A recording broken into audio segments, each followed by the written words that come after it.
Decorating Pages podcast presents Production Design Film Study. This class examines Oscar-nominated films spanning a century of cinema. Accomplished professionals in production design will explore and dissect the sets featured in these nominated films and will educate why they were recognized for the design of their time. This class features the films of 1985. This year's films are reviewed by set decorator Kim Wanup and production designer Adam Rowe. So let's start, and I don't think I picked this year. You just said, I'm happy you picked this year, but I thought we were just doing 65, 75, 85. Well, we were, but somebody had to pick the first time we did it. So I was happy to inherit this group of years. First of all, I feel like a little bit like I'm like either Bette Midler or Betty White on the Johnny Carson show, because you kind of I'm glad to keep coming back. Yes, you are my recurring guest. Or I'm like your field reporter who's at the grocery store, at the gas station on the corner. Well, because I first proposed this to you, and you were into it, and you're really good at it. So. Well, thanks. I am into it, and I have this thing that happens. It's kind of like, it's not the same thing, but it's in the same part of my brain. When you go on vacation, you come back from vacation, you kind of have the vacation blues. Yeah. You don't do with this great suitcase of memories and things that just happened to you. So when I do these movies, I really dive into them. And so what happens is that after I finish the last one, I have like 3 or 4 days where I'm like, oh. And what I like about the experience of watching the movies is that I watch them with an objective point of view, like I'm watching for a reason, and then somehow it's making watching certain movies more enjoyable. Yeah. But when the movie's really good, because I'm watching it to kind of judge it and keep my eye out, I'm really involved. It's fun. And I also have been enjoying all these older movies so much better than newer movies. Me too. I have watched a couple of new things on, Netflix, Amazon, and I've just been like, I'd rather go back to the old stuff. It seems like I'm learning that our tastes changed very dramatically somewhere in the early 2000s or late 90s. And the way a narrative unfolds, I think a lot of people think a lot of these movies are boring. But I find them to be better storytelling. There is. Go ahead, sir. Oh no, there's so much more story and more bite into these movies, and depth of story, like you're saying, and I do think there is a huge shift in the early 2000s of films and what we're looking at as far as like what the story is, but what we're looking at visually, because technology advanced so much, and what was starting to get nominated. If you start looking at those 2000 movies up until now, it's a different game. Yeah, you're right. It is true. It's a different game. Like they did black and white and color. It almost feels like we're going to get to the point where we should be doing non-computer scenery and computer scenery. Yes. Because they are two different. You have to approach them so differently. What else was interesting about this particular year, 1985, is that I looked up because Brazil, which we'll talk about in depth, but I was very inspired by that movie, and I was like, wow, it doesn't, one of these things is not like the other. Like that movie is so different than the other 5. Yeah. And then in the same decade, we later got Beetlejuice and Edward Scissorhands, and we got these movies that were outrageous, and you would never be able to sell a movie like that nowadays. Even Everything Everywhere All at Once was like probably a super risk. Right. But yet it won an Oscar, but I still don't think producers are taking the risks like they did with Brazil, which clearly had a big budget and was well supported. I think we should go alphabetical. So we're going to do, the nominated films this year for 1985 were Brazil, The Color Purple, Out of Africa, which was the winner, Ran, and Witness. So if we can, if my thing will work. So Brazil. Production designer Norman Garwood and set decorator Maggie Gray is a story of a bureaucrat in a dystopic society becomes an enemy of the state as he pursues the woman of his dreams. This should have been the winner. 100%, hands down. 100%. There's I want to no know the politics of there's why it didn't. Like, that's what I thought about. Why there didn't it win? there is no question that this design, and it happens in other years, the futuristic design or something else doesn't win. And it's mind-boggling. 1980, Tess won over Empire Strikes Back. No. I don't know who was voting. Wow, that's interesting. No, see, that's great. And I know you trained me to do this. Did you look up what other movies were made this year? Yes. So Wasn't it this year was incredible. well, Back to the Future, Legend, Return to Oz, Young Sherlock Holmes. I mean, those were the ones that kind of stuck out for me. I mean, the Prince's Honor and Kiss of the Spider Woman, Cocoon, all a Jagged Edge, all these other Trip to Bountiful. That's a beautiful movie. Sweet Dreams, period. Goonies. Yeah, Goonies. Michael Riva also did. I'll save talking about that for Color Purple. Yeah, I mean, and Chorus Line. I actually thought that I think is Patrizia Van Brandenstein. I think that was her first movie, maybe, or early movie. Oh, I don't know. I mean, it stood out for me because it was so not designed, but it was designed so well. It didn't, it looked natural. Yeah. Anyway, the reason why I bring that up is because you're good at always talking about that. This movie should have been an easy vote.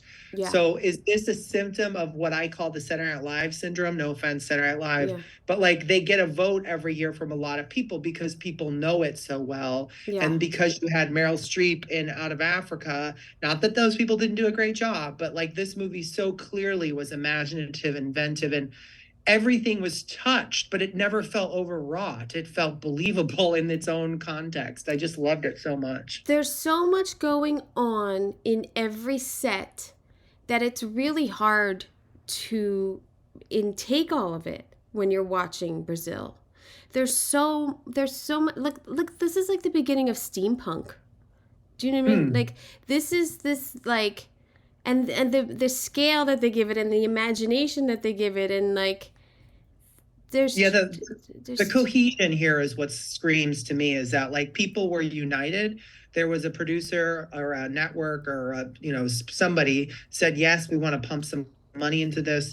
I mean, not everything is expensive. There's a lot of stuff in here that looks like it was hodgepodge, but it's all done in the same world, and that's what stuck out to me so well. It's so very cohesive. This is also it was also a huge flop.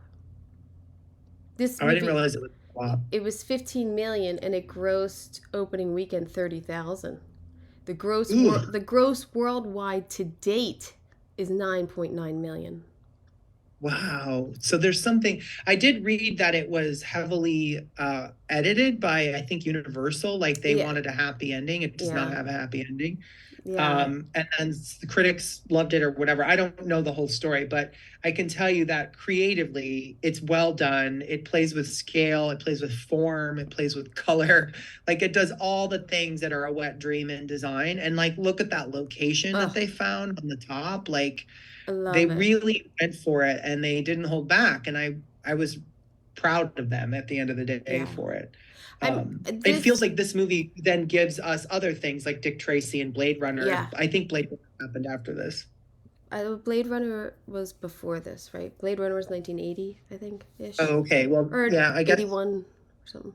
I guess what I'm saying in that is that the scale of things was being toyed with in this era, much like the Lawrence of Arabia times. I mean, certain movies play with scale and some don't, and this one was. And you need movies to show that scale matters every once in a while for people to be like, oh yeah, we need this sweeping view. Yeah, this scene here was one of my favorites. This is so great. I mean, how do you get everything you need inside like a 6x6 room ish, and still have a camera and still have a scene and still have it lit and still enforce all of the like design elements that you have through the movie into like this tiny room, and the scene it's really great. Yeah, these types of scenes. And there's a what was that fake cop show with oh my gosh, it was a cop show that was on that was like Naked Gun, that was on TNT, I think. Who was Amy Poehler's sidekick in Park and Recreation? Adam Scott. Oh no. Oh no. Yeah. Yeah. Yeah, the chick. Yeah, that actress played in this cop show. There's a scene like that. Oh my God, I gotta look it up. Hang on a second. Can't believe I can't remember. What is the cop show? Well, Quincy we gotta Jones' look daughter, Rashida Jones. at And it's called like something detective or something. Amy begins with an A. I don't know. But also, I mean, this film is so much bigger design-wise than any of these other films. Like Oh yeah, there's you're just right. Well, I'll hold on a second. I would yeah. say that I agree with you in design, but I would say that what Africa did to Out of Africa and its sweeping views and its gorgeous everything, because Africa wins the Oscar for that. This did this with 100% scenery, and that's what was so incredible is that scenery was the vista, and they found great locations to kind of support Yeah. it. It's all Um, London. It's that was all England. It's all in England. London, Croydon, Buckinghamshire, Holland Park, Mintmore, Addison Road, Holland Park. It's all the location work is in England. Okay, and like even that, like you had that model shot where Yeah. it starts as a model and then goes back, like that to me was such clever Yeah.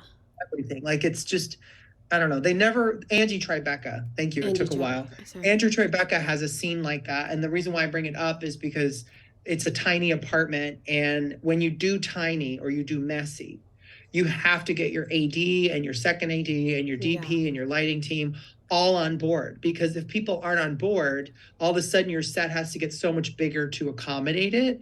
And so what I loved about that tiny office is they actually used it quite a bit. It wasn't like a throwaway sight gag. Like there was some fighting between the desks, and again, this is the perfect example of showing scale in a movie. You have this tiny thing, and then you have the last big grand finale set, which is that huge whatever that room was that was circular.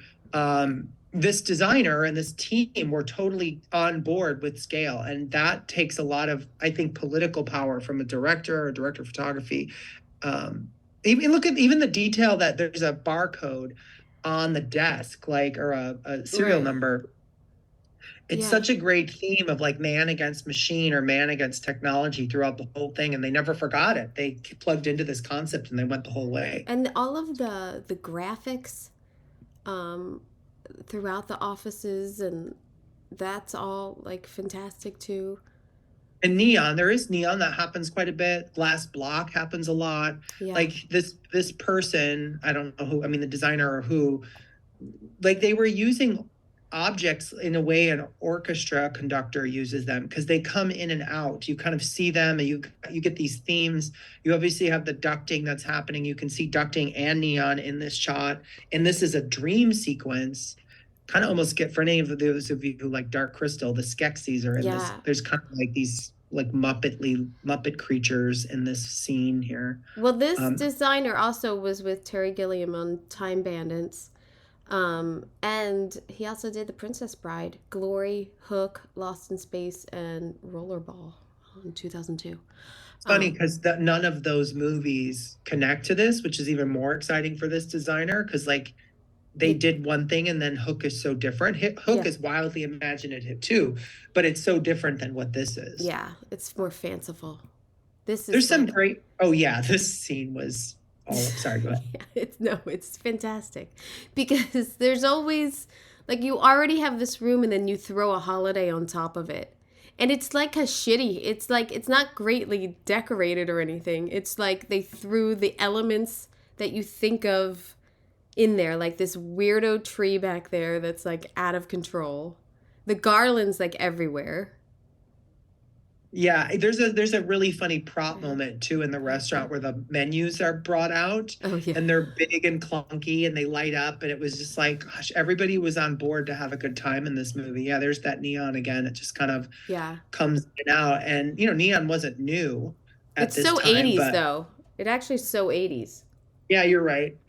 And the other thing I wanted to mention too is that like they obviously were inspired by Metropolis and film noir, and both of those things just keep on coming. They never stop. You see those themes all the way through the movie. Like, look at the thickness in those doors. Anybody else would have made them thin because of budget potentially. You know what I mean? Like, they Yeah. constantly just were like, no, we're going to do it. And this, like, getting the shot of, like, that foreground piece is perfect. Like, the Yeah, you got to symmetry of wonder if it. that was like a model piece or something that Yeah. was in the foreground, so they didn't have to build it, 1 story tall, or maybe they did build it a story tall. Who knows? Yeah. I Oh mean, yeah, the walk this and talk in this scene was bonkers. you. Look at all You this almost dressing. wonder. I kind of had a moment where I was, did they just build one side and film it reverse? Because you kind of go down both sides, but you don't see this other side very often. And I was like, oh, did they build one in reverse and repeat so that they, in camera, so that they could make it twice as big? Because this is a ton of work. This is a ton of work. I think you might be right, but there are people on that other side, and there is a full wall over there. Maybe they just went around. Yeah, and like there's a scene where the guy's moving quickly and everyone's following him. So, this makes me wonder, is this a location and that they augmented, by Yeah. putting in all the set dressing? Like, but where in the world was a location like this in London? Like that's another thing. What Like, basement is this? I do Yeah. think it's a location. I do. And I think they built around it. I don't Yeah, that know. makes sense. I don't know. But what could it be? I don't know. But that's why this movie is so great, is because you're delighted over and over again. Okay, so then I was watching this, I was like, wait a minute. Someone used this as a Professor X. There's an X-Men movie out there where there's this like walkway into the Oh abyss yeah, with and he can't touch Wolverine. anything. He's in like a glass case or something. Yeah, it felt like that was a derivative of this. And this, like, are they shooting inside a nuclear silo? Well, Like, what this is feels this? like the Matrix to me, Yeah, that's true too. but beautiful. I mean, I don't know what it is, but it's kind of beautiful. Oh yeah, it was and what's fun about this particular set is it comes at a time when you're kind of towards the end of the story, you've gone through a battle sequence, and it's like they flipped a card over and they're like, we're not done yet. The scale of this is just so huge. Yeah, it doesn't have what this location might be. This I showed the tub earlier, but like the Well, in this, griminess and everything that they gave to everyone's apartments and there's the there's an element too that, like, certain sets in certain movies like Chicago, you see, a dirty house, a clean house, a frozen house, or something like that. In this movie, you see you see the Buttles apartment, I think, or his apartment, and then you see with it 10,000 ducks. yeah. Remember, like, Yeah. all the things have come in because the air conditioning guys have come in and they've like basically ruined his apartment. Yeah. It's like they didn't just shoot it. They had to like be like, oh, okay, today we got to go redress it again. Yeah. And then the ceiling part where they're putting in the like then when they come to take the guy away and put him in the suit and they saw through the ceiling. Yeah. That's like the first scene or something, right? I don't know. I just don't this is a fantastically, because you're also, look at how many different eras they're throwing in to the film, kind of showing like, look, we didn't tear down old buildings, but we retrofitted everything with our ducts and our, Yeah, no, it's a good lesson too to be like, look, see that Egyptian column with those crazy palms coming out of it? Yeah. I didn't notice that in the movie. But what's cool about you isolating it is that, like, okay, you and I are in a spitball session working on a show, and you found this column and you're like, hey, what do you think? I might be like, nah, it's not right. But at the same time, in this movie, it is right. Like, you kind of have to have these kind of wacky moments of Yeah. set dressing to prove that, like, it can work. And like, somebody shoved those flowers up in that Yeah. little niche there. Like, God bless them. Yeah. I mean, it filled up, that's a genius part, to fill up like a room up there and give it some sort of style and something to look at. And probably Well, and just they those just lamps with fringe. Oh, They yeah. make that whole room look like it's like, a boudoir or And look at the something. right side of the frame, how they use it as a foreground blurry piece. Like, they used it. That's awesome. Yeah, I agree. They didn't just push it out of the side. Clear out this desk, get this Yeah. all out of here. Get this Yeah, shit right. out of here. So yeah, I think I would have voted for Brazil. I would have had to, like, without a doubt. I mean, it does blow my mind that you said that Empire Strikes Back was in the 80s. So what was going on in the early 80s with the Academy? You hear that, Academy? It doesn't matter. Look at, I'll tell you this, 1992. It's like Unforgiven, and the winner of the year, and Chaplin, and the winner of the year was Howard's End, but also the movie Toys was nominated. Now, Toys is not a good movie, but like Brazil, it's completely designed. Like and it's done with a stroke that, so there's completely designed, and I'll talk about this in The Color Purple, where sometimes completely designed, the designer didn't back off. And I loved Michael Riva, and he's got, and then there's another designer in it, and Bo, obviously, too. I forgot it was Bo Welsh. Yeah. Like, these people are incredible designers, but there's thresholds in which you can do too much. Yeah. And I liked about Brazil is they did a lot, and they obviously did too much, but it never felt like it was force feeding you. That was the world that it was. Yeah. You needed that detail to tell the story. Like Game of Thrones to me is pretty excellent when it comes to that. They had to design so much, but it's not in your face. Right. No, and to that is the lighting to celebrate what needs to be highlighted, and not every single thing. Not 20 lamps on in the store. Yeah. Okay, now The Color Purple is a story of a Black Southern woman struggles to find her identity after suffering abuse from her father and others for over 4 decades. Production designer Michael Riva and Bo Welsh, set decorator Linda Descana, who is still my number one I wish I could have on the podcast. never giving up. But so for some context too, Michael Riva gave us amazing things. This same year he gave us Goonies, which is crazy that Goonies was the same year. And why Goonies wasn't nominated? Because I just don't think people take sci-fi children's in the same grain of, they just don't. No. I don't know how anyone could say that Witness was better designed than Goonies at the end of the day. No, I don't. And then Bo Welsh, didn't he do Beetlejuice or wait, I just want to give a shout. I mean, the Michael Riva, who, I mean, is still kicking. I mean, no, he passed away. Oh, he did. Oh, no. No. Bo Welsh. Bo Welsh is still kicking. But, yeah, Bo Welsh did the last time they just moved it in season 1. Michael Riva, like A Few Good Men, Congo, Hard Rain, Lethal Weapon 4, Charlie's Angels, Zathura, I'm saying that wrong, Iron Man 2, The Amazing Spider-Man. His career spanned from 76 to 2012. I mean, he had a beautiful run of films that were very inspiring to me. And then Bo Welsh gave us a lot of things we love today. Like, talk about an incredible designer. I mean, Beetlejuice 2 he's doing, right? Oh, I don't know what he's doing now, but I just look at, Beetlejuice, Ghostbusters 2, Edward Scissorhands, it didn't come up. Batman Returns, The Birdcage. I mean, just those two alone are two opposite ends of the design spectrum. Men in Black, Wild West. We're still using Bo Welsh's train. The train from Wild Wild West is the train in The Good Place. I mean, right. What better design signature do you need when your train ends up on several shows? Yeah, and then for me, like Linda, the impact that she and inspiration that she has given me, not only like Blade Runner, Fatso, which I always want to bring up. I love Fatso.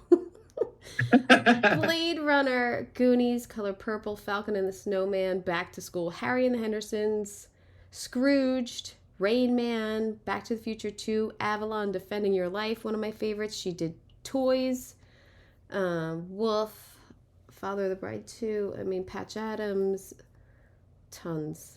No, I don't know Wolf. The Rocketeer as well, which was a favorite. So these people, a round of applause for their incredible careers. Also, this is Steven Spielberg's first, I think, not major. I mean, this was a successful movie, but this wasn't Jaws or Jurassic Park or, Well, yeah, E.T. because This was a break. I think it's also important to point out that this novel and Out of Africa, also a novel, they both are sweeping stories that take place over many years, many locations, and they kind of suffer a bit because the movies have to collage so much information. And I did like this movie. I saw it, back a long time ago, and so this was a rewatch for me. And so this is what I was kind of saying about the difference between design and not design, like being too heavy-handed. I actually think that they did a beautiful job, but it's too beautiful. I had a hard time believing that this was replicating reality like it felt like it was from an acting style. I mean, Whoopi Goldberg is incredible, and Oprah Winfrey, Danny Glover, they're all acting, without a doubt. But, you have this scene and she's Mary Poppins. By the end of the day, you kind of are led to believe in the movie. And this isn't set dressing related or production design. I think this is a director who wanted things to be a little bit more imaginary. And maybe that made it more palpable because the story is very heavy and hard to swallow. And it did make it accessible. And a lot of people went to see this movie. But like, even look at the windows, you can't see outside. She's like literally in a prison cell. And I get what they're saying. And then you come, look at the transition in Mary Poppins style. It's Cinderella's dress almost. This was all shot in North Carolina and then at Universal Stage 37. It had a budget of $15 million and to date has made $98 million. It is one of my favorite movies. I can't even count how many times I've watched it. I know every word to all the songs. I think about it all the time for some reason, even more so now, having kids and thinking that her kids were taken away. I think about it. I love this movie, and I feel like the inspiration that I got from this movie is that it's this house. It's this house that is the other character of, as you said, like it's her prison, but she makes it a home. And how you grow with your home and the kids get bigger. And it also showed like, not, the South that we kind of, pigeonhole into what it was too, of like slavery and all this too. It's in a time where this is a different generation that I don't think there's a lot of film history about. And I feel like this is such a great example of this time in history in the South. It does paint it idyllic. I will say that you constantly almost in some form of a dream in this movie. Like if you look at this is the perfect example. Look at how tall that window is and look at the godlight that's coming down when she gets letters from Nettie. Yeah. And like this is so hyper theatrical, and this is where Steven Spielberg, to me, like, stretches his wings out, and he's like, look, I'm telling a story, I'm not replicating reality always, and I enjoy that. But if you're looking for a textbook, if you're going into this movie like watching Lincoln, that's a representation of history. This is a storytelling. Like even the bed is cockeyed. They didn't shove it in the corner. You get wrapped in the romance of all of it. The top of the stairs that this room is connected to is massive. I don't think you have a picture of it, but you could have a whole nother room at the top. Oh yeah, when she's the tray, when she comes in with the tray to give her, it is a very weird.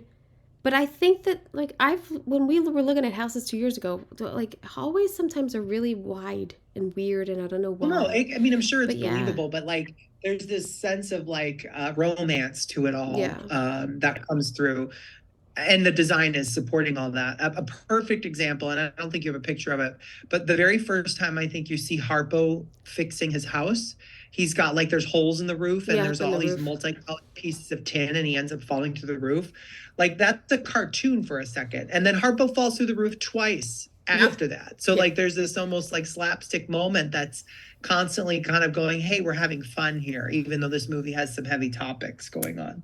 I think too, as a period piece and looking at textures and curtains and like And I always love when films use mirrors, and seeing reaction shots or seeing something you're not supposed to see or sneaking a peek at something through a mirror is always fantastic. Yeah, it was a good reminder to me to kind of keep saying the same thing I'm saying, is to step back and not treat things as historically accurate, Yeah. as treat them as a storytelling. And this movie kind of retaught me that, to be like, it's like if I probably watched Forrest Gump now, I'd remember it's a Right. story. It's not giving us a window into an actual textbook. Danny Glover's performance was amazing. He's I really fantastic. I really liked him, and I kind of was like, where did he go? Like, after, he had this, and he's also in Witness. Yeah, well, Lethal The Weapon. last thing I remember him is in, what was the Mel Brooks movie where they were cops together? Well, Lethal Weapon, I don't Yeah, know. Lethal Weapon. But it's just kind of like, did he Yeah, I fade, don't or know. am I just not seeing him? Was Well, he listen, in he's that? in Lethal Weapon and he's saying, I'm too old for this shit. He's like 40 years old. Yeah, that's It's right. ridiculous. Yeah, I put this still up because I love that in the home, and you could see in the dining room scene too, like the wallpaper and the drapery, like they had, oh, there's the hallway. They had money. Like there is that it always look sort at of, the size of that. Look at I know. you could park your car at the top of that There's staircase. no, I would hate that. As a decorator, I'd be like, what am I putting here? And what they didn't ask her to do is put a rug, which I appreciate because that's usually the like, well, let's put a rug there so we have a sense of space or whatever. I love the sense of shadows that they use and the lighting and all the fixtures that they have. Um, yeah. And then, It's a big story in a small town too, because like, look, yeah. yeah, this is perfect. Look at how idyllic that is. And this is just down the street from Harpo's Jazz Club, and just down the street from the church. And Danny Glover's walking his horse at the end of the movie, where Oh yeah, I have that, I think. Cecil has her own house. Like, they're all close by, and I actually liked that. So it's a big story in a small town, and you get that from the design, or I did anyways. There's her house, right? Oh yeah, the snow was not good. No. They tried, but look at the green trees all around, and then the Yeah. snow, like, It is. I know now. I mean, they would have CG'd that, but like, yeah, it is. Even there, look at the trees. Yeah, the magnolia leaves right in her face. Yeah, I wish they would have. I also was like, does it snow in this part of the country? Like, that's what I could kept thinking never. of. This is what I have this still up because I could never understand that that's the front of the house, but that's the back of the house. I could never understand the relationship, like when they come up the drive in the car or they're leaving it, like that this is the front of the house. Never made sense to me. Oh, you're right. Maybe they did use two houses or something, because I don't know. I agree with you. I didn't catch that till now you're showing it, but what I did notice is like the flowers in the flower box. Yeah. Like, those are the kinds of things that I was like, wow, they really were pushing this to make it beautiful. When would it have been that beautiful? I don't know. I mean, maybe we're trying to see the world through Cecil. Well, Cecil. Well, I mean, they. What else did she have to do? But plant some flowers. I mean, well, she had a lot. She had all those kids. she had all the chickens and everything. But I don't know. People didn't have TV back then. I think people planted flowers. I think that's somewhat believable. No. But Whoopi Goldberg makes you love this movie so much. Oh, and that actress too. I actually forget who that is. Shug Avery. Yeah, Shug was so good. Really interesting. Margaret Avery is the actress. I love all of this. I love the character of it, and like, it's not like some jazz. It's on the water. Like, it's crazy space anyway, and then they jam all these people into it, and. Well, and the fact that you have people's feet hanging down, like they're up above, and you do go up there, the camera goes up there, and then somebody falls in the water. Like, the use of this space was really well done. And I was wondering, what was the New Orleans cartoon, The Princess and the Frog? There was elements of that movie that kind of somehow connected me to this movie. I don't know why. It was just like, I had visions of that movie in this scene. Oh yeah. Wondered if they used it as inspiration or something. And then they age it, like they age everything in this movie. and it gets a little sadder, and the blues start to come in at the end of the movie. Everything's a little colder and blue, and it's not as warm as the beginning of the movie. Yeah, things are crooked. Yeah, and I don't know. I don't know. I love. I have. I. It's funny because your take on it of like trying to make it this, which I think you're right. They're trying to make it into this like kind of nice wrapped up little world. I've always felt this to be such a sad movie. And so It is a very sad movie, especially if you shut it off before the last 15 minutes. yeah. But you get all the way to the end, it's like almost everything. Like I actually had to pause it and go back at one point because I was like, wait a minute, so it wasn't her dad? That all happens in like one sentence. That Whoopi Goldberg's character is like, oh, it didn't end up being my dad to begin with at the beginning. It was like, what? Like that's a pretty big reveal. Yeah. Yeah. I don't know. I love this movie. And and look at the cars all dirty and like the signage back there and this little town that they've made. I have that slide in the beginning, but that general store. Oh, I love it. Yeah, the general stores. Very idyllic. The bottom left is very idyllic, and the church when they go in, and how beautiful the choir is organized, like all that. The hooks to hang your hats, and just tiny details in this plain space. And then I love at the end how they give her a little color. Look at the artwork that they chose for Celie's store when she finally gets like her freedom. It's like, well, but she's also inheriting what would have been her real parents' store too. So like this, to me, that's what I liked about this set, that it's gonna be hers, but she did inherit it from her real dad and her real mom, right? Isn't that how that I never worked? saw. I don't know if is the mom even in it? She's only in the beginning, right? Well, she finds out when she gets the house. Yeah. That who she thought was her dad was not her real dad, and her real dad owned this sew shop. Oh, right. And her dad died first, so her mom had it, and then when her mom died, I think. Yes. And that's when I had to go back and rewatch it because I was like, wow, that happened really quick. Oh, no, you're right. Because the whole thing of her thinking that she had her father's kids too is a real. I know, that was horrible. And like she had to live her whole life that way. And then Danny Glover's, whatever his character's name was, keeping the letters. Like she had so much hardship. Oh, right. And then there's the whole. And then they're in Africa. I mean, which I'm assuming they did on location in Carolina or something, because it doesn't seem like they went to Africa. Oh no, I think I read that they had a Kenya unit. That there was a unit that went to Kenya. Oh yes, it does say Kenya. Yes, you are right. I think they went, and like that part's really great too. Again, these undertaking of these giant stories. I haven't worked on something of this scale, but I would think that there's a point in which once you make the set list, you have to sit back and you just have to be like, okay, here we go. We're going for it. You have to just take it one at a time because the set list is too overwhelming. Yeah, you got to bite it off in small pieces. I love the scenes of them together and the ending scene in the sunset and everything. Another thing I want to point out too that I found fascinating is that this is not related to production design. That Steven Spielberg, doesn't work without John Williams typically, but Quincy Jones did the music in this movie, and I think Quincy Jones was the person who brought Steven Spielberg to the project. But as somebody who's a music lover out there is a theme that happens often. It's Nessie and Cece, right? Those two are the main characters. Whenever they get together, specifically when Cece gets the letters and finds them, that is very, very close to the John Williams theme from Jurassic Park. It's very, very close. And I found it interesting because this predates Jurassic Park. So it would have been Quincy Jones's theme or someone's theme, because there was an argument about who should win the Oscar for Best Music because a bunch of people I think did music for it. Anyway, I'm going down a trail here, but I thought it was interesting that there was a theme in this movie that we all know that becomes the Jurassic Park theme. So I encourage you to watch the movie and keep your ear out for that. I could hum it right now, but I won't.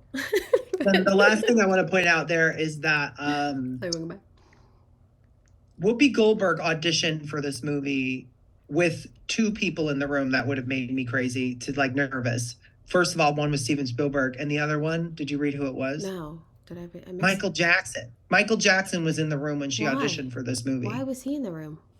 I think he's friends with Quincy Jones. That's the only thing I could think of. Oh. Like, I don't know why he would have been there. But he, you know, if you read online, I have no reason not to believe online, of course, right? Everything online is real. But I was like, wow, that would make me so... MJ and Spielberg in the room, and you're like a no-name actor. That He was a stand-up comedian, yeah. All of that's great. Anyway, she deserved all the winning she did. So great job, everybody. I am super bummed that they have remade this movie. That's the last thing I could... I will say that it's a musical. I don't know if that's going to make it different enough. I did, you know, the trailer makes it look like it's big and sweeping, and like there's this whole like stage number in it. I'll be interested to see how they handle it. Well, I'm not going to watch it. No, I will. Here is the winner of 1985 with Out of Africa. In 20th century colonial Kenya, a Danish baroness has a passionate love affair with a free-spirited big game hunter. And by the way, the big game hunter was 48 and she was 35 in this movie. But is that in real life or is that in this story? In real life. Because like that happens because I think Robert Redford did Horse Whisperer too, and there was a giant age difference. I mean, yeah, well, I'm in a what do they call it, April-December relationship. Brian and I have a large age, so like that's, you know, something that's on my mind. But it is amazing to me when I see that on film, and I'm always like, oh, he's too old. But he actually doesn't seem too old. But it's weird. But he is kind of too old for her, but I guess you're in Africa. What are you going to do? Production designer Stephen Grimes and set decorator Josie McAvan. Congrats on your Oscar. It is a fantastic looking film. It's not a fantastic looking film. I mean, you're in Africa, and but you're in they had to do period in Africa. Which I think a lot of it's there. I've been to Africa. I mean, it's not that it's not deserved. It's definitely a beautiful movie, especially when you show the like inside her house, and that house was his house, then her house, and then empty. You see the coffee factory get burned down. Like there's a lot of things about it. But truthfully, at the end of the day, it's the country or the continent of Africa and the country of Kenya that wins, because it's the scenery, it's the vista. There's a lot of camping that happens in this movie that isn't in this room right here. So like you kind of have to hand it to the scenery. You know, there's that flying sequence where they go to Savo and the flamingos all fly. Yeah. I mean, all of that's beautiful. And I could see how if your vision of Africa as a continent, you know, America does a pretty bad job of teaching what that is. As a kid. And so if you're, you know, seeing Africa for the first time in this movie, of course you're going to be like, wow, you know, it's a beautiful place. It's green, it's rich. So I liked seeing all that. We saw a very beautiful, tiny slice of the continent of Africa, and it won the Oscar, in my opinion. It's also the cinematographer, David Watkins, also won for this, and I think well-deserved. I mean, that's what does make the scenery look so beautiful is the way that there's so many composition. I had a hard time buying that they were in love, which you learn later in the movie why that is true. So I thought that was really well done, which I know is not scenery related.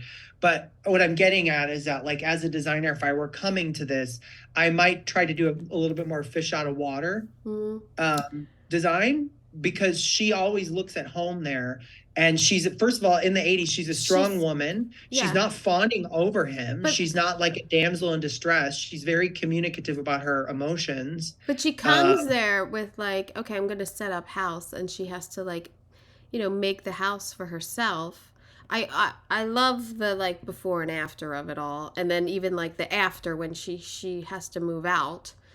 And how sad it is that she has to sell her cuckoo clock. But the color tones too of this and bouncing off of Africa is great because they're all muted. Nothing really pops.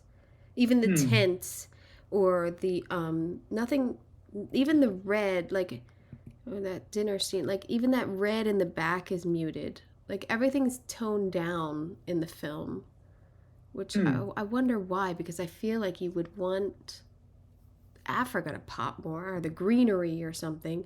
And her bedroom is this, like, Oh yeah, you're right. It is all tone on tone. I mean, you do see the Masai Mara in red at one point, and maybe that was as red as they were going to get. I do want to point out two scenes that would have pulled this out of the running for an Oscar nomination, in my opinion, as somebody from 2023 looking back. There are two scenes with green screen. One happens at the beginning where she's talking to her future husband, and the other is the flying, and they look so dated. Yeah. There's something about them that completely removes you, and it had to have removed people in 1985, in my opinion, too, because it's distracting. The flying scenes are really bad, but it is directed by Sidney Pollack, who was one of my favorites, who directed The Firm, Tootsie, Absence of Malice, The Way We Were, The Slender Thread. Yeah, The Slender Thread is great. I love that. So I do love his work. I do love elements of this movie.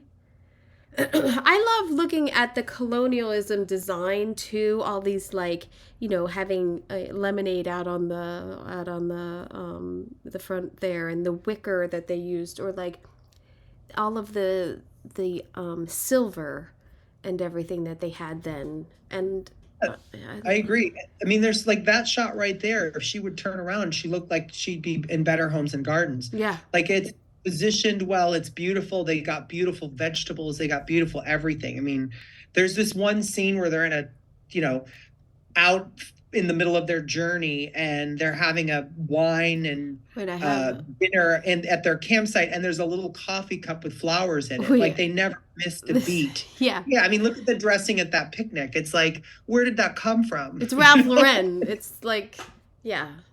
But I think they had that, right? I think they had. No, I agree that they did. I just found that they really went for it. Again, this is another study in scale. I mean, look at that top picture. Look at that. That's ridiculous. There's a scene too that happens towards the end of the movie where they're in a situation like that on the top of a hill, and it's the last scene that you see of her in Africa. It's her, with this giant tree next to her, and it's just spectacularly shot. Building all of these little huts and the farm, and building all of this, the coffee, and all of this, I think, is a build, right? I think so. I mean, they definitely went to a real place, from what I read.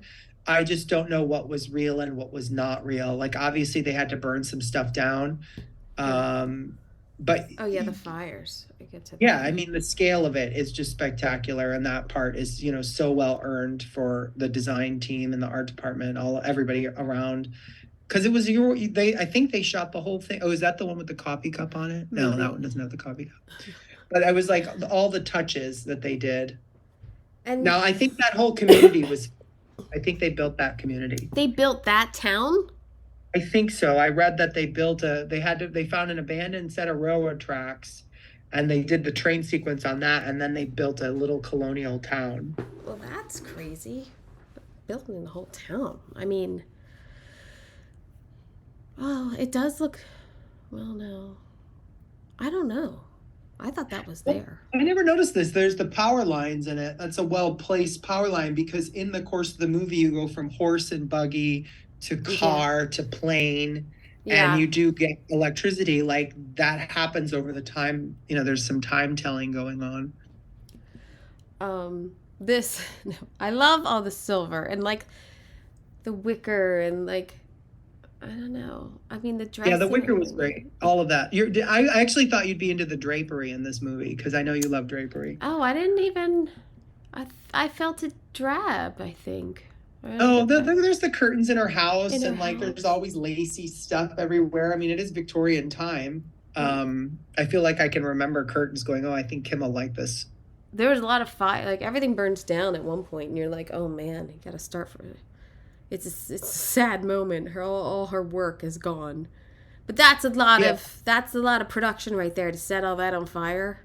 Yeah, and they really let it burn, and you Yeah. actually see them reacting to the fire in the same shot. Now that could be a special effect or not CGI at the time. How I don't know how they did it, but it was very well done because you see Meryl Streep's character reacting to her life's over. And you know Yeah. what was awesome about Meryl Streep is she didn't get devastated. She was a strong woman. Even in that moment, she just kind of Accepted reacted to it. the Yeah. fact that it's over. It's done. Yeah. I don't know. Yeah. Okay, so there was another thing. Oh, this is a great example. So this one, and then there's a scene with a polo. This scene was very quick. All she was doing was Very going to quick. talk to somebody about, look at that set. I mean, it's big, and then there's a scene where she decides to break it off with her husband Dennis, and there's a huge polo scene just for that scene. And it was like, man, I'm so glad they did it. They went for these big things. Yeah. You'd be like, oh, let's just have them sit at a bench in a park, Yeah, it's a big event. It's a big damn event with tents and everything.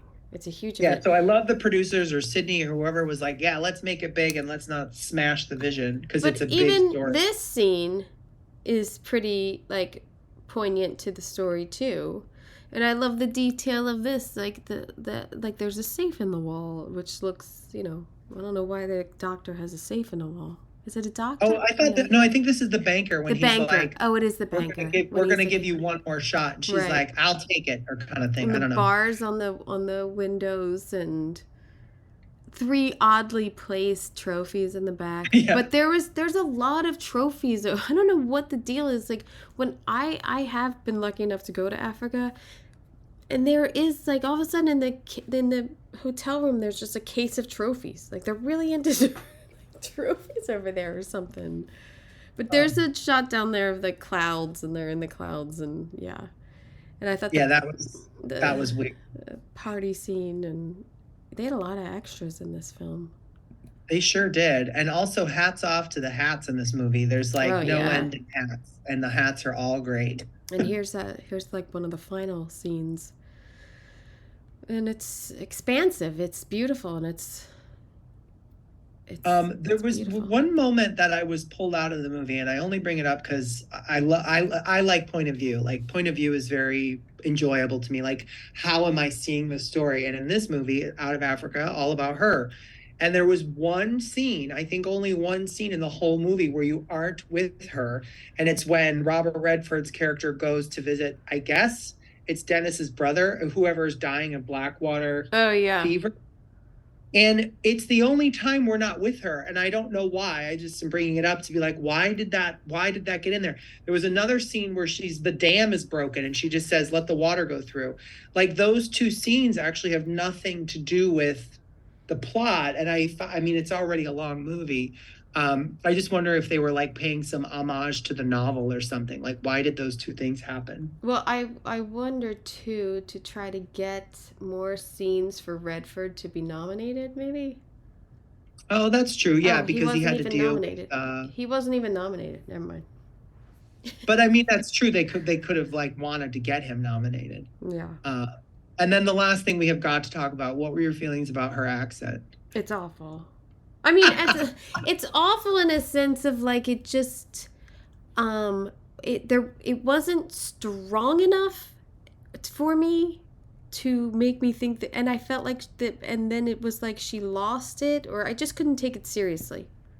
Same thing. I couldn't take it seriously. There were times when I was like, oh, she's got it, this scene.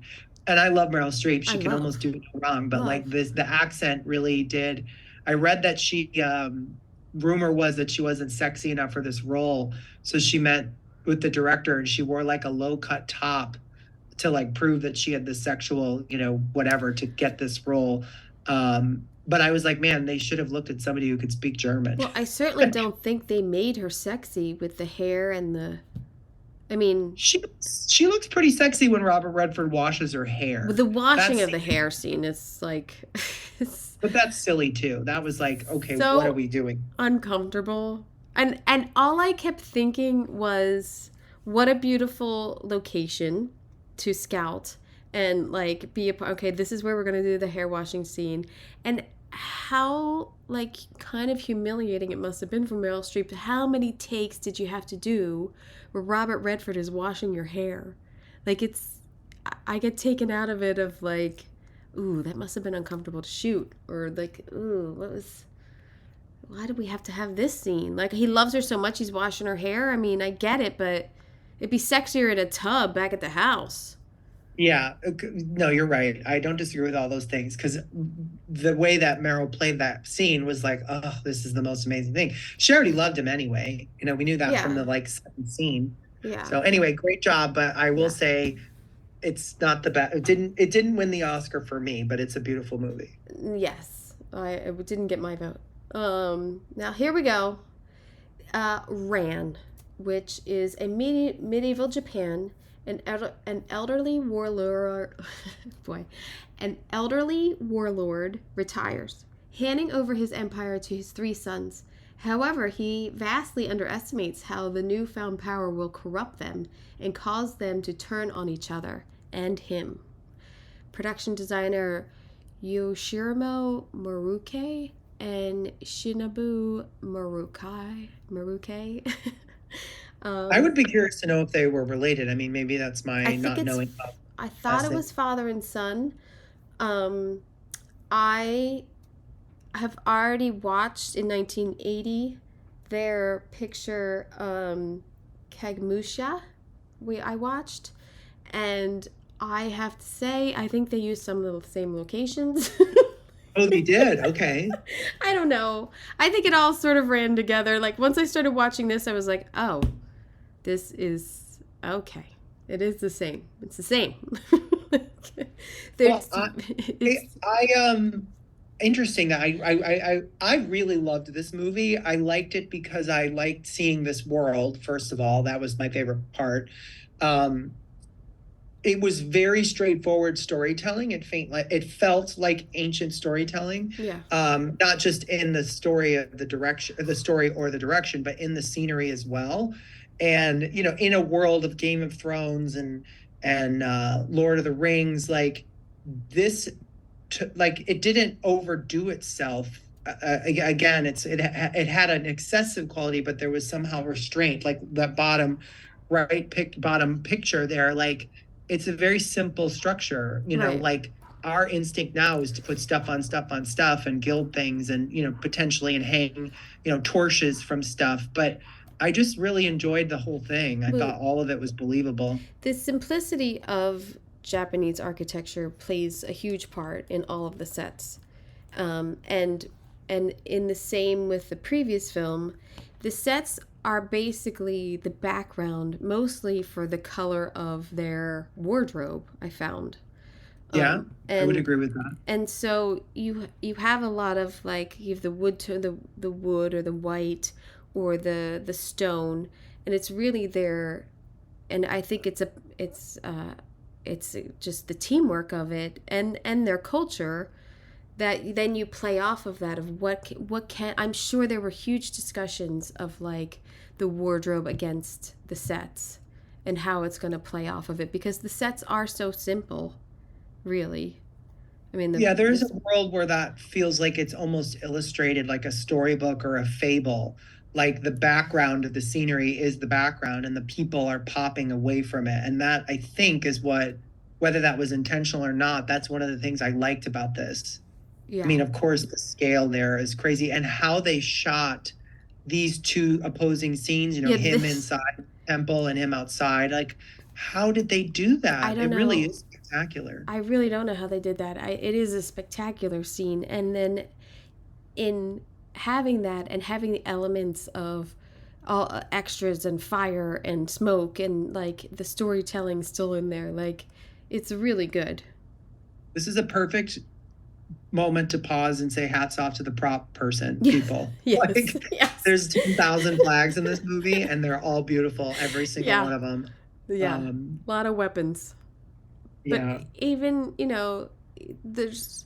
I think it is just the culture of it where the sets take a step back but are impressive.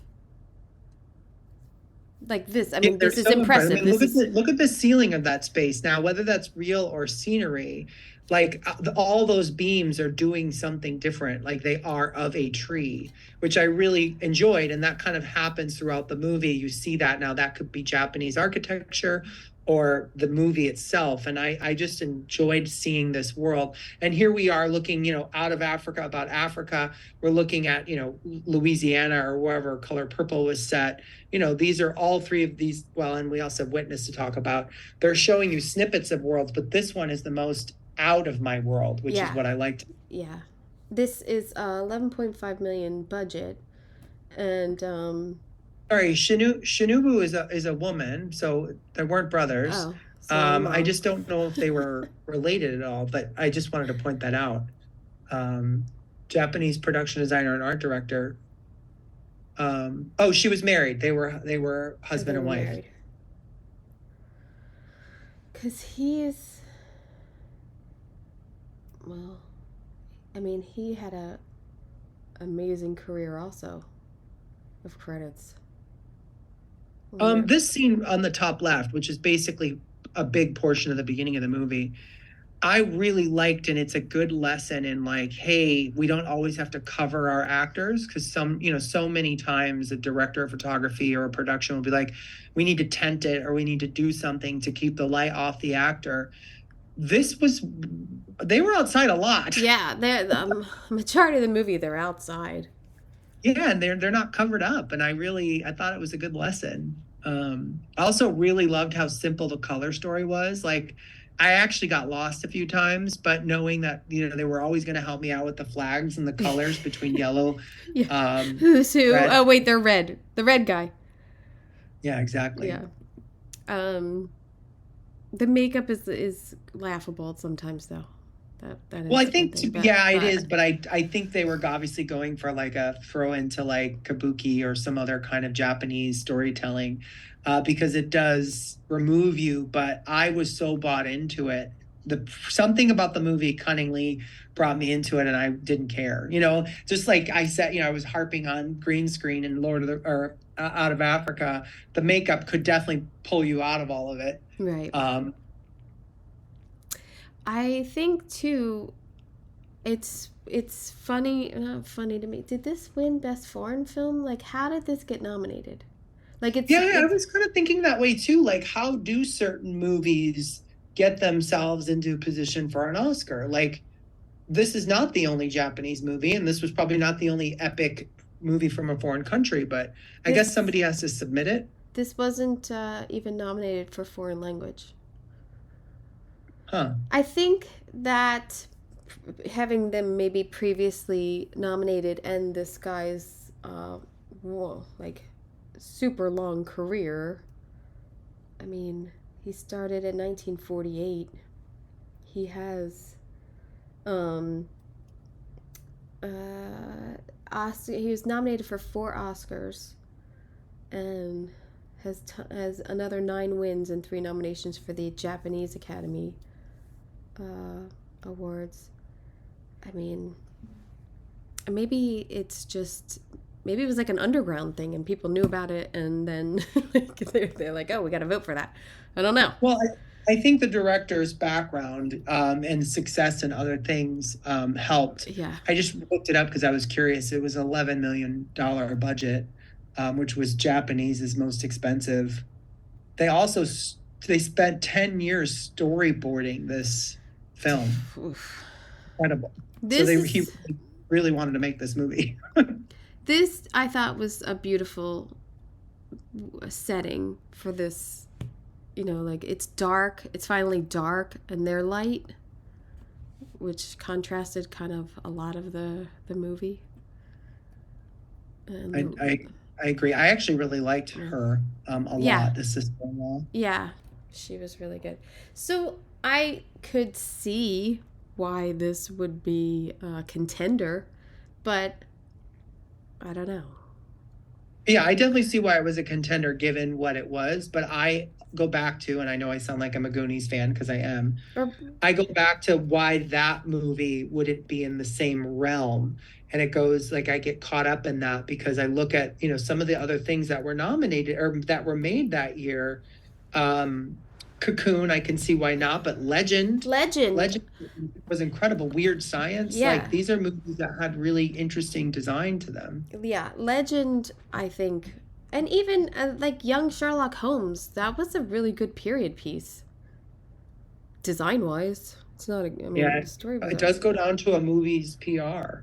We're going to see a lot of Barbie and a lot of Oppenheimer, not yeah. just because they're great movies, but because they are PR'd well. It's true. It's true, true, true. How much are they going to spend on their Oscar campaign? And I don't, but that wasn't really a thing then. That only came in really in the mid '90s and like the Weinsteins and everything. That wasn't it wasn't as big of a game as it was until like mid to late '90s, I Okay. believe. Because I just read the book Oscar Wars and I read all about it. So, all right, the last film, Witness, is while protecting a young Amish boy who is the sole witness to a brutal murder and his mother, a detective is forced to seek refuge within their community when his own life is threatened. Production designer Stan Jolly and set decorator John Anderson. I will give a little bit of my own history. My mom and my grandmom actually took me down to 30th Street Station to see, we'll get to it. They took me down to 30th Street Station when they were filming this, and I saw Harrison Ford when I was Was, like was 7 he as years old. dreamy then as he is in the movie? I just knew it was Han Solo. That's all I Gotcha. knew. Because I don't know if I probably had seen Raiders or knew of Raiders, but I just knew it was Han Solo and it was crazy. And we stood outside and they had the big, massive, like, picture lights shining into the windows, which now after watching this, I'm like, oh, they were making it daylight in there because they shot it. It was so late at night. It was so late. And I think my dad and my grandfather were, like, so pissed because they took us down to 30th Street Station, which is not a good area in Philly at the time, to see a movie being made. So I love that this movie came to you in this again. This yeah, is twice in your life this movie's come to you. I love yeah, that. it's crazy. Um, And also my grandfather used to take us on Sunday drives up to Lancaster, and you knew we were close when you smelled horseshit ah. out the window. We would go and look at the Amish people. I don't know. Have a good So breakfast. the bottom left shot, I was really excited when I looked through your slideshow to see that you had it in it, because to me that is the definitive shot of this whole movie. The Like Dairy Queen. everything about, well, the Dairy Queen, the gas prices, the buggy, the traffic, like the two opposing forces are, I don't think the Amish would have the orange triangle, or sorry, and their lights on it if they didn't have to by this, Yeah. government. So I just really like that, this movie's theme is like, we're coming for you, essentially. And the designer and the set decorator nailed it by being authentic. So I can see why it was Oscar nominated if I isolate the other choices and say it was a very well done movie, and it never was cartoonized. It was never theatrical. It was very accessible and it felt very realistic. Now, did they Hollywoodize being Amish for this movie? I don't know, but it felt very authentic to me. And we've talked about this in other sessions where, like, Yeah. I think it was in Foxes of Harrow, where you assume they're telling you the truth because it's so well done. Right. That's how Well, I know that no real Amish people were in the movie because they don't like photography or anything like that, which is a couple parts of this movie. So none of these people are Amish, but the Amish were helping make it. So I am assuming that the designer and decorator got to talk to some Amish people and go into Amish homes. I mean, they filmed it in Lancaster, and I'm assuming this is someone's house. I don't think they built this house.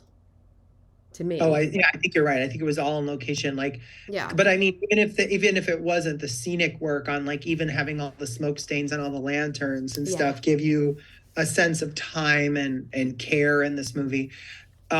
So you have this dinner scene and you had the one in color purple.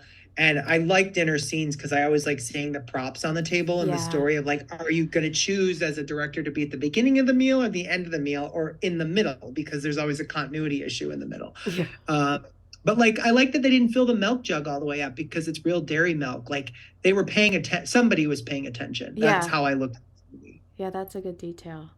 I know. I always love to see, where the dinnerware and the silverware and like, the coffee cups might not match or things like that. Those are details that we're really thinking of like they would have a full set or no, they are eclectic or no, they just got mugs over time or And um also having people on set just let things be. yeah. Like when things fall or when things aren't quite clean enough, or, the one of the things I hate the most is when people jump into bed, it's been freshly made. Like, not everybody makes their bed every day. Or when they go into a hospital and the bed is like tucked in, like, that's not how people look. This movie was the anti that. And I like that generally, even though things look nice, they kind of let things be. Yeah. And so I would say that the location department and the on-set dresser are some of the real winners in this one. Because I do think there's such pride in the Amish community of like perfection, but it is a lived in space. It's like that towel's a little dingy hanging above that sink or because it's being used. But Mhm. the blinds are everything's supposed to be at the same height or there is they have a lot of pride in their community about things, but it's very lived in. This set's very lived in, but I think it is a real house, so I don't know. Yeah, I overall, if I could just, I don't see why this was nominated. I just don't. I agree with you. I think Harrison Ford's, cuteness is a big factor. I think the seriousness of again, going back to what I was saying earlier, that drama seems to register with people as award winning, where comedy or kids' movies or science fiction doesn't seem to do that. And I don't know why that is. Like Dune was nominated for Best Picture, I think last year or the year before. And I was happy to see that because it's a great movie. But I think people discredit it as like not being, serious. Right. Star Wars helps because not Star Wars, sorry, Star Trek, because it actually has real drama in it. But I think that's why I think this movie, because it's Because dramatic it's and we're dramatic. supposed to feel something, is somehow treated in its own category versus some of the other things that are, maybe I'm wrong. I just think when people think about voting, I do love the green, the muted tones and the green shades and the green in there. there was And a really big pop that happens when they go to the barn raising.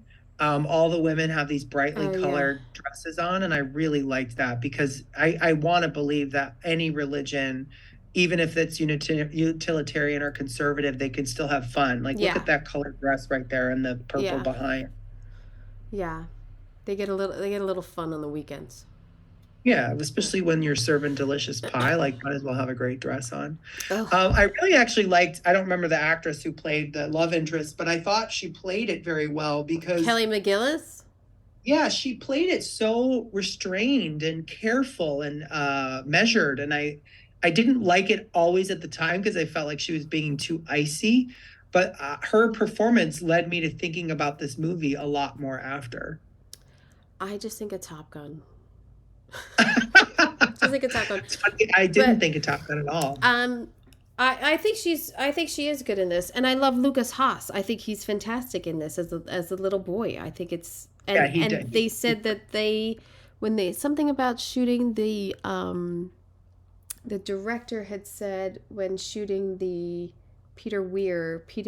shooting the murder scene, it was like the most like absurd murder scene he's ever shot, and when they slit the guy's throat, it is kind of terrifying. Like this little kid is like in the bathroom hiding from like these murderers. It is crazy. And then he drops his hat and he goes back to get his hat, which is an homage to Raiders of the Lost Ark, apparently. Oh, I didn't know that, but I will say, well, two things. One, I had never saw this movie before, so I didn't know if the kid was going to be safe or not. And I was like, oh my gosh, here goes another movie that Kim's going to have to watch things happen to a little kids, kid. kids dying. Why are terrible things always happening to little kids in movies? Can't come up I with other know. plots. And then you had mentioned earlier, like, so I wrote all my notes down as I watched the movies, and my last note here is it's not special. So if you're award winning and you're or Oscar nominated, I would be curious to know what made this movie so up above the rest, outside of cinematography and directing, because I do think the direction overall is good, with the exception of the fact that like the three villains turn into like the Three Stooges at the end of the movie. They're very careful cops who've got themselves into some really great situations, and then they're all like running around firing their guns off, and that part was stupid to me.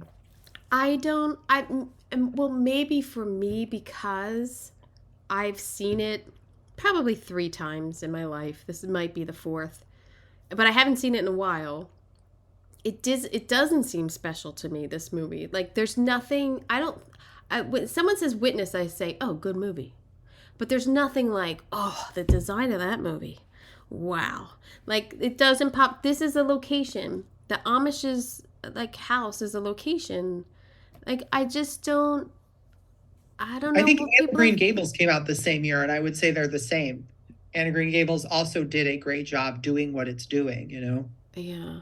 It doesn't mean it's not nominated. I want to be clear on that. Like, right. If it does something really well, it can still be nominated. But given it's the other options out there, I'm not sure why this one did it so much better than others. So 8-year-old little me is outside those doors. I think that's so cool. Watching the scene. Well, there was an actual scene where Harrison Ford comes out of those doors, but it's not in the movie. Oh, okay. So that also was, maybe that, these things trigger you when you're little. Maybe that's what made me want to be, in the movies. But, it could be. You never know. Yeah. Mine came from seeing the musical, The Who's Tommy. That was really when I was like, wow, I want to be a part of that. See? This, I think, is a build. I think they built this. I think you're right, because of the way they had to like orchestrate and shoot the doors opening on the bathroom. I think, and plus it was, probably difficult to shoot in the real bathrooms. Yeah. I'm guessing. I loved her house. Her like row house is like so Philly. The vernacular of like the her house that we only see for like a minute. Look, it's a mess. Look at all the shit by their feet. Yeah, I love that. I really like that. But yeah. Well, and the fact that they did something so opposite of where they were headed. Yeah. This scene was so dumb to me. I'm like, who's going to let a little kid run around and talk to a prisoner, essentially, who's handcuffed? Yeah. Like, that was weird.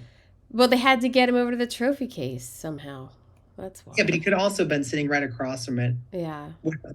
And then the upper crust of the policeman's home, I love the 70s leather. I think he's got like wartime caps back there. Like, are they like Nazi hat, like World War II hats or something? Oh, interesting. Yeah, I didn't even notice that. I did notice the butterfly, because I remember that being part of my childhood, seeing that in people's houses. Or brass wheat was popular. Oh, yeah. But like that image is a postcard image of a period in time that we no longer live in, and that's what I like about it. I like that there's like 2 coffee tables. I like a red, like, why do you have a red carpet? I don't know. I don't know if that was a location or not. I don't know. I don't know. It felt like it. Yeah. Because you see outside later. Yeah. You know that house when he calls them. Yeah, I think that was these are locations, I do believe. And then it is amazing watching them build a barn. Everybody's into it. But how many barns can you have? This doesn't happen every day. Right. He was lucky to be there when this was happening. It put him to work. And he was a carpenter anyway. Yeah, no, he was. Rumor has it he was discovered repairing the door jamb at Paramount Studio. Yeah, he was a carpenter. So yeah, I don't know. I mean, I think it's a good movie. I don't think of it for its design. That's all I would say. I wouldn't say it didn't inspire me, but the design itself got the job done, and maybe that's what. I think what the bottom line you and I are trying to say is, we wish Goonies was nominated. Or Cocoon, although I need to rewatch it. I haven't seen that in a long time. But that movie left a mark So I'm guessing it has something to offer. Like before I watched any of these movies, the only, for this, the only movie I had saw was The Color Purple. And I can remember it, and I can remember the design of it. I kind of had that house in my mind. And to me, those are merit badges of successful design. When you can look back on a movie you saw 20 or 30 years ago and you remember a thing about it that isn't an actor or a line or a love interest, it's like, oh yeah, I remember that house, Wait, I gotta pick up my jaw. You never saw Brazil? I hadn't seen Brazil, no. Wow. Well, I'm glad. No. I'm glad you got to see it for this. The Brazil is weird. Yeah, my two favorites out of this was Brazil and Ran. Actually, I got very hooked on Ran. I was telling everybody about it right after I saw it. I was like, wow, I was totally swept up in that movie. And the last time we met, I'm still talking about Hindenburg, and that was like, 5 months ago or 4 months ago. Yeah, I'm still talking about Hindenburg. You want to? I mean, there's been at least one or two of every year that is like, wow, that was great. Now, but since this in '92, even '80, where I had already seen most of the films, it does get to like. The rewatch, as we were saying, is much better because you're watching it on a design eye instead of like, oh yeah, I saw that movie, I don't need to see it again. But when you watch, like, when I'm watching again Color Purple, even though I love it, I am really looking at these design details. What did it made it so great that it was nominated? What made Witness so great? I don't know. I don't know. Yeah, but that happened to us in like The Odd Couple. I don't know why it was nominated. No, sorry, not The Odd Couple. Sorry, Sunshine Boys. Sunshine Boys, yeah. And then I remember Shampoo. No clue. It's not that they're not good movies. It's just that, it has everything to do with what's out at that time and the politics behind it. I liked Shampoo, not to go back to that, but because it showed a beautiful side of LA. Yeah. Just like Out of Africa showed a beautiful part of Africa. That's those movies kind of come along every once in a while where they show us a window into something great. Like Zhivago showed us beautiful parts of what turned out to be Spain, but we all thought was Russia. Those are what leave marks on our brains. And I think this is a great year too, because they're different. They're very different. Well, at least Brazil's very different. But when you look at Out of Africa, then you have a whole country as your location kind of working with you. And then, Color Purple, you're trying to capture this time and place. And Ran, I mean, that is like encapsulated in itself, maybe more so because I don't know the culture, makes it more interesting. And how is the design done for that? Well, Witness, you're looking into, the Amish people and everything. Maybe people were really fascinated back then. I don't know. Living Amish on TLC has really changed it. I don't know. I think you're probably right. I mean, I think you hit it on the head that, like, with the exception of Brazil, which is serious, but not as serious as these other ones, these take a critical look at the space that they are in. And that has something to someone. I'm not sure what that means, but they all are set in a place, and that place is about the story. If you were to set Ran in Africa, you wouldn't have the same story. If you were to, you can't even take the out of Africa, like it is Africa. So that has an interesting thing. And like, I'm trying to compare that to movies that are going to come this Oscar season. The Barbie movie is in a Barbie world. It deserves to be nominated because it was so well done and so beautifully executed. It does, but we're getting, well, I don't know if we want to have this conversation on here, but yeah, we're getting into, I think, a very good Oscar season. And what I thought Barbie was going to be like a front runner, I don't think anymore from what I've seen. But I think it should be nominated, but I don't know. What do you mean from what you've seen? I've seen Napoleon. I mean, I can assume Willy Wonka is amazing. I can assume that just because it's a Scorsese movie, that might, I'm assuming it looks great too. I have not seen that, but I mean, Oppenheimer, and there's 5 right there, 5 or 6. I mean, you're right. No, that's good. No, you're absolutely right. And like, it is interesting how you get to December and the world kind of changes because so many of the movies try to come out at that time. Yeah. So. Well, thank you. Thank you for this. Yes, thank you again. I love doing it. So thank you. And thanks to the people for listening to us. Yeah. If you made it this far into it, we love it. Thanks. I'm sure they are. Why would they give up on us now?